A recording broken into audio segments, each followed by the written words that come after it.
thank you for coming back from carbohydrate to be energised, and we could do a 7th inning stretch, but we won't.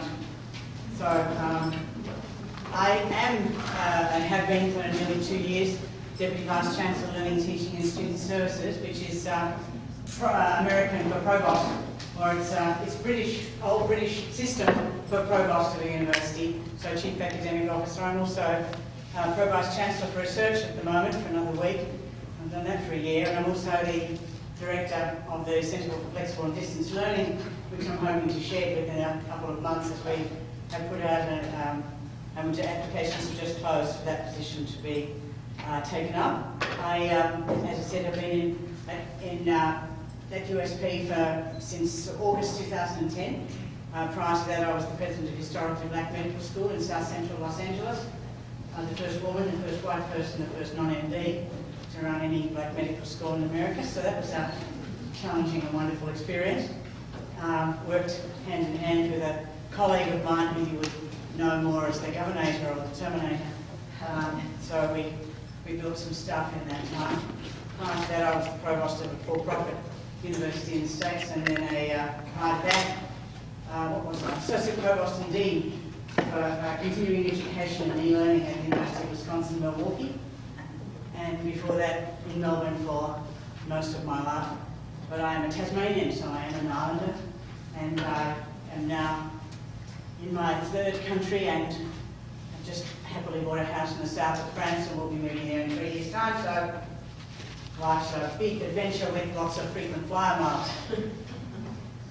But I came to USP to take on something. I've got a couple of copies here if somebody wants one, the Strategic Total Academic Review, which is to upend every aspect of academic operations at the university. I also have Student Services, which puts me in charge of all student welfare, housing, student activities, sports, recreation, and lost dogs, stray dogs, and all sorts of, and multiple cats.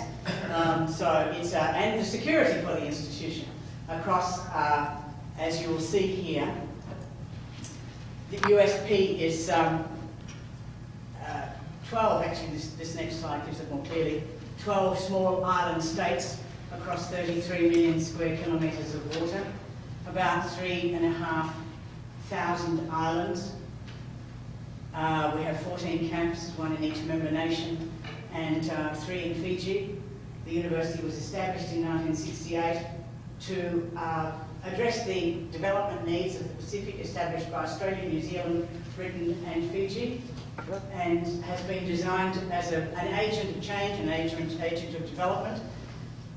We have, in some of our countries, like the country of Niue, has fewer people. It has 1,602 at the last census, which is smaller than most of our campuses. So we have 23,000 students across 14 campuses and multiple other centres. About 50% of our students study at a distance. Some of them, for instance, if you look at Tokelau, which is not on this list here, but it is, Tokelau has no space big enough for an airport, for a runway, for anything. So it's serviced by boats, which is 2.5 days from Samoa. So you get a sense of the distances we're talking about. It's the University of the South Pacific, but as you would have it, one of our countries is in the North Pacific, the Marshall Islands, and another one is straddles the equator, which is Kiribati. And if you ever understood, if you ever thought that climate change was a figment of somebody's imagination, you need to be in the South Pacific and to understand that Kiribati has maybe 20 years, the Marshalls has maybe 30. And America will take everybody from the Marshalls because they owe them after 68 nuclear tests and a great deal of cancer they owe. So they will take them all.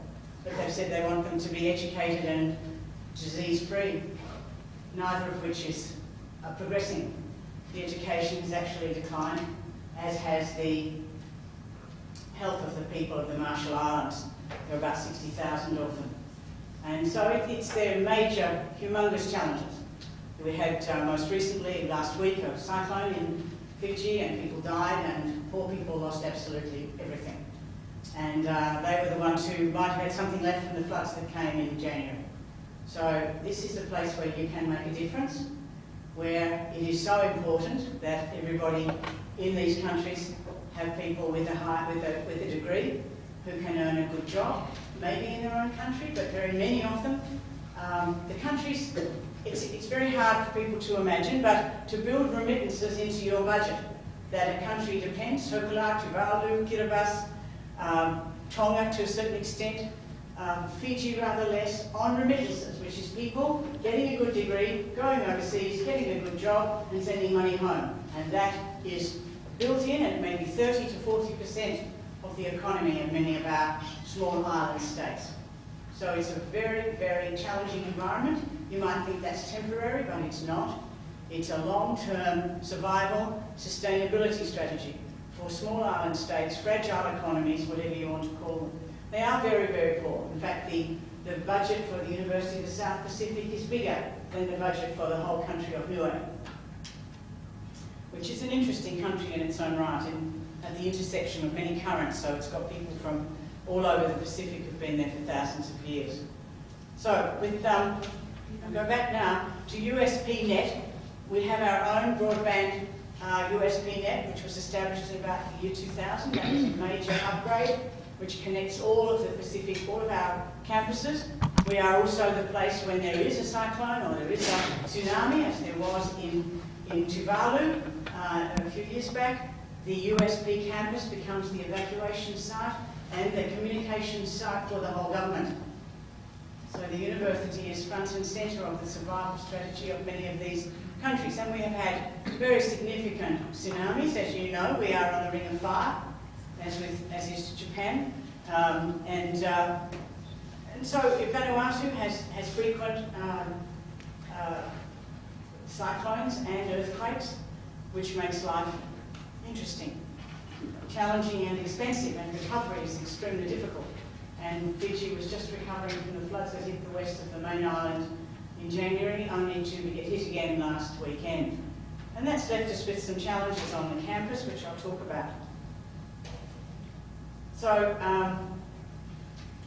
as I said, actually this number's a bit out of date. We have over 23,000 students now, about 13,000 equivalent full-time, about 23,000 heads. And they range from people in preliminary and foundation, because many of our countries, our member nations, don't have, well, I should tell you, the way it's structured is the member nations contribute about 30% of the budget of the university with a membership fee, and with that they send their own students.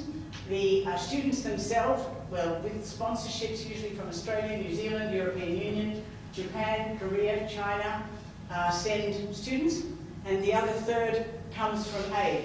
So there's scholarships, students pay, and the country pays a membership fee, and it's about a third of each. Fiji is the biggest contributor. Fiji, as you might know, is a military dictatorship, and in its fourth coup, has been under military rule since 2006. Actually, very safe environment to live in most of the time. It's not as terrifying as you might think. Actually, I was much more scared in South Los Angeles and west of Milwaukee on 39th Street. So it's a very, I was telling somebody earlier today that we have the most fascinating Prime Minister who brings down decrees from time to time. The most recent decree of last week, the week before, which I now have to adapt to as the head of student services, is that all women must breastfeed for the first 6 months of the baby's life.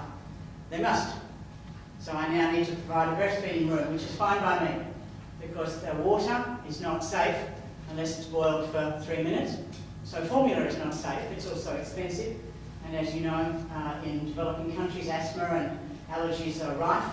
So to actually instruct women to breastfeed has been a good thing.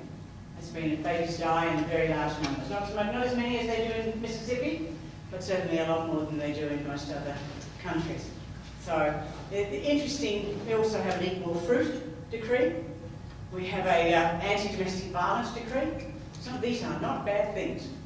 We have, interesting, it's a challenge to all of your preconceptions about how places should run.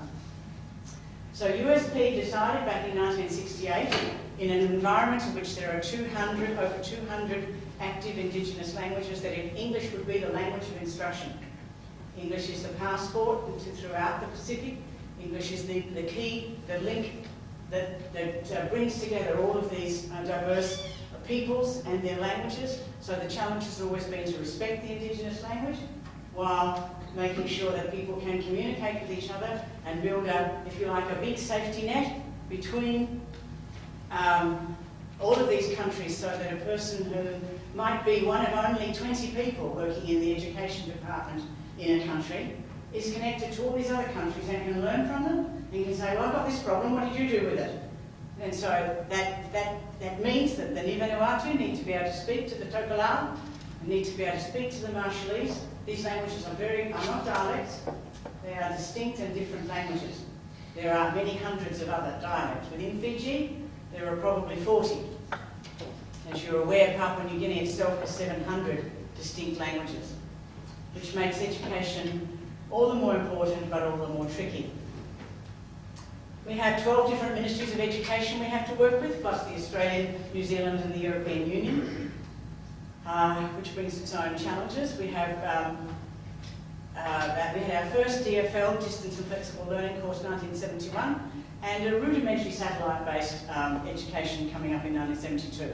But we had a lot of education based around print, and with a 70 to 80% failure rate. So print-based, so you've got English as the language of instruction. It's not spoken in the home, it's not spoken in the community, it's not spoken in the village, but it's the language of instruction and it's coming to you in print. So you can see set up for failure. So there was a very big need for USP to transform and to become a lot more able to use technology, but to be at the front end of providing education in ways that would actually make a difference and that would lead to people having a degree. We have a very difficult figure which is hard for everyone to comprehend, but over 50% of our students after 10 years have not completed their degree. Although even having 1 year at university is going to get you a much better job in any of the nations, or even in Australia or New Zealand, than if you had if you don't have any higher education at all. But our goal, and we have improved quite a bit in the last couple of years, but a lot of what I'm going to talk about today is designed to improve retention and pass rates, completion rates, because you've actually probably doubly disappointed a person to take them on and help them fail. So it's our job to assist them to succeed without in any way compromising standards. And in fact, by raising the standards, the motto for the university is quality, relevance and sustainability. Our council is absolutely committed that, in fact, we just can't take education off the shelf and just send it out there. It needs to be adapted very much to the local needs. So we have here, we had back then about 250 courses in print and DVDs, CDs, that sort of thing, being sent out on boats. And believe me, if USP stuff has just arrived and somebody else's stuff has just arrived, then the post office says, well, this stuff can sit here till somebody picks it up. So sometimes weeks go by, so the course materials don't arrive till 3 weeks after it starts. Well, that used to be the case. We now, of course, can send all course materials online. So if the boat hasn't arrived, and they don't sail in times of cyclone and extreme difficulty, so they don't sail and they don't take our stuff and they offload our stuff. So increasingly we are not dependent on the boats. We are using the satellite that we have, which is, as I said, better than any of the member nations and has a better response rate most of the time than many places in developed parts of the world. So what we have in these small island states, we have 3 others who are really wanting to join us, and they are Palau, the Federated States of Micronesia and Timor-Leste, which you would know as East Timor, and Papua New Guinea, because Papua New Guinea's education system, which was very good 30 years ago, 1972, 73, up to the early 80s, has collapsed under the weight of a completely broken society, which is now considered to be one of the most lawless on earth. And given there's some competition in Africa for that title, that's really a challenge. So USP is looking to grow and support whomever need to get an education and become a player in the future of their own country's development. So we have a huge range of learning and teaching environments. We have very intermittent, in some cases, connectivity. In some cases, we have intermittent electricity. We had, as I said, a cyclone here on the 1st and 2nd of April here, back on the west coast of Fiji. It was only 500 kilometres off the coast, but still, it's caused the whole of the main island, which has about 700,000 people on it, to share power. We get it in the morning for 3 or 4 hours. Well, for one day we didn't have it at all, and that means laboratories and collections, museum collections, all sorts of things are at risk, not to mention people's health. So the campuses on the west coast of Fiji were closed for 3 days. So, you know, these are things that you learn to live with. And, you know, you can be in a satellite conversation with people, and it'll drop out 4 times in 8 minutes. And you just have to raise your frustration threshold. If you are a person who loses it quickly, you will have lost it in your first week, and you will do what some people do. They turn up and they go home. They are gone within 2 or 3 weeks because they just couldn't cope with a world where, in fact, you have to learn to do stuff with sticky tape and string and a wing and a prayer. We also have sunspots, which can affect the quality of the service as we try to maintain classes at a distance, especially to the Marshall Islands for some reason. One of our biggest challenges has been delivering content that requires maximum bandwidth, which is rich multimedia. So we've had to work out how to do that. We've had to work much more creatively around learning design so that we don't discriminate. It's got to be that if you have to do this by distance, by flexible mode, then you shouldn't be disadvantaged compared to a face-to-face any more than is built into that difference. So we are adding more and more face-to-face experiences in the campuses, which sometimes, you know, it's to get to the Marshall Islands, you leave on a Saturday, you go back into a Friday, you miss Sunday, you arrive on Monday at 5 a.m. and you start work. And so it's just really peculiar. It does funny things with your body clock. And in fact, the Marshall Islands is due north of Fiji. So why do you have to go to Hawaii and back again? Because they're the only plane routes that are still functioning, and many of them are heavily subsidised. So we've got to take advantage of the fact. So we're sending people there for what we call flexi schools. So think of those as summer schools, winter schools, between semester schools, any way you can jam 3 to 4 weeks in to do a whole, effectively a 3-credit course in a concentrated period. So you will do some of it ahead of time on Moodle and some of it at the end, and then some online and satellite engaged assisted examination and written examination, but so a blend. So we are very much into blended mode, entirely online, will only work for some who are actually in Fiji itself. And that would be it really. I don't think there is another place where entirely online could be relied upon to be there 2 days in a row. So you need Moodle on a stick, and I'll talk about that in a minute. We have obviously a lot of issues around adequate funding. The university has moved a lot more. I mean, Australia has, even though Australia doesn't speak to the Fiji government, it does support USP because USP is not entirely Fiji. In other words, this is a punishment for being not a democratic government, but I have to say that the democratic governments couldn't take water and electricity 20 miles from the General Post Office, whereas the dictators have been able to do that. And so, you know, I think it's not too bad to buy people's votes with water and electricity. It's certainly better than buying it with beer, which is done in other parts of the world. So, you know, it's a challenge to all of you. If you're a Democrat, as I am, and a believer in voting, it's a challenge because you have to think differently about what's going to deliver the goods. But the Prime Minister says he'll take the country to elections in 2014. He's heading in that direction. But this will be the 4th constitution in 20 years. So let's see how this one goes. But it is one of the most tolerant societies on earth in terms of sexual orientation. And it is one of the most progressive in terms of questions of maternal and child health and also domestic violence, as I've said. So very puzzling. But we have funding from Australia, New Zealand and other places, as I've said, and they contribute to USP because it is a regional organisation. There are only 2 such universities in the world. The other one is the University of the West Indies. There are only 2 in the world that are owned and run by multiple countries. That they all sit around the table, they own it, they run it, they manage it, and all of the amazing stuff that means, and how difficult it is to get a decision out of 12 countries, one of which is 1 million people and one of which is 1,602, one night last September, and all points in between. You have, 50% of some countries under the age of 25. And death rates phenomenal, like 50% of people over the age of 50 with diabetes.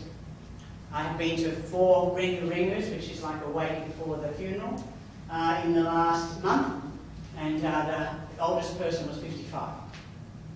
So we are facing tremendous challenges in getting people to live long enough to take their superannuation, to live long enough to support their kids.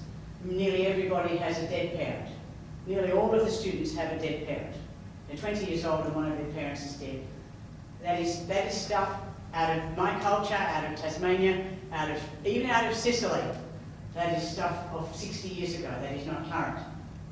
So you can see how difficult it is and how important education is, because the educated people eat different food, they raise their children differently, they live longer, and they earn more money. So there's tons of reasons why I'm in this business because I see education as a poverty cycle breaker. I'm unashamed. People who go to the South Pacific tend to be missionaries or mercenaries, and I'm a missionary. But not in any way for religion. In fact, I don't fit in that regard at all, but I am for education as the one thing that can really make a difference. Unless you're really tall and can play American basketball. And that might break the cycle too, but not for most. So we put USPNet in place in the year 2000. It covers all member countries. Previously, we didn't, only half the countries were covered. We have this enviable backbone. It's really a wonderful thing, and it's just been upgraded again to, Australia at the last minute had $4 million left over last June, so they upgraded the whole thing again. And that's what happens if you get in, you've got good relationships with the donors. But you can see the downside of being aid dependent, because the world shifts, another global financial crisis, and they don't have the money and you don't have anything. So creating a sustainable future for USP is still something that needs to happen. We do have full internet services to all centres and campuses, but that is actually, as I said, we'll have the service there, but is the connectivity going to survive? It's very dependent on the weather and other things. So what we did, we did a major rethink in 2006, or various people did, and I want to give credit here to my colleagues, Dr. Teresa Koravula-Ono and Dheeraj Batu, who wrote this paper with me and to an extent for me. So when the paper comes out, their names will be before mine. They worked back then to try and regularise what was happening at USP in terms of taking flexible learning to the people, to the masses. We had multiple systems. We had WebCT, we had the Edison system, which was running out of the School of Law. We had Moodle, and Moodle was with the School of Computer and Information and Mathematical Sciences. And they'd been working with it, and they were the ones who were most successful. So after an exhaustive look at what was possible, the university decided to go with Moodle, very much because it's being open source. And I will give you some of the reasons for that. But it was, open source was critical to it. It was growing at the time. It was nothing like as big as it is now. And I'll give you some figures on Moodle, and I'm sure everyone knows what Moodle means, don't they? This is a test for people to wake up at this point and tell me Moodle is an acronym. An acronym, and it stands for? All together now. Object-oriented. Start again. What's the first word? Modular. Modular, yeah, next. Object-oriented. Good. Now somebody else. What's the D? Distance. No. Dynamic, very good. What's the L? Learning. Well done. Very good. Yes, and so Martin Duguiamas, who invented this thing. Now here's some numbers to conjure with. It has at the moment 6 million courses on Moodle, 58 million users, 66,000 registered sites. It's in 80 languages and it soon will be out in Fijian. It's in 217 countries. It has 45,000 learning communities and 66,000 registered sites. Nearly 3 million teachers, 58 million separate users, 29 million enrolments. So that's a success story. And Martin himself is a wonderful, thoughtful individual. As you know, that Blackboard has just bought some aspects of Moodle rooms and one other thing, and that's a concern because that's how Moodle makes its money, with its partnership. So it can be free to the rest of us. It makes its money from the partnership. So we can only track that one and hope that the whole thing doesn't become a for-profit operation, which will be devastating for people in 217 countries. So somebody's going to have to step in and support that. So we found that Moodle was the way to go. We had lots of difficulties at the time. This was 2007. The last coup was in December 2006. I had my girls, actually I had twins on the first coup day. I was busy having twins and I came around and I thought, what on earth have they been doing in Fiji while I was busy? Anyway, May the 14th, 1987 was the first coup, and now we've had 4. It's developed a bit of a coup culture. It's going to take some time to settle.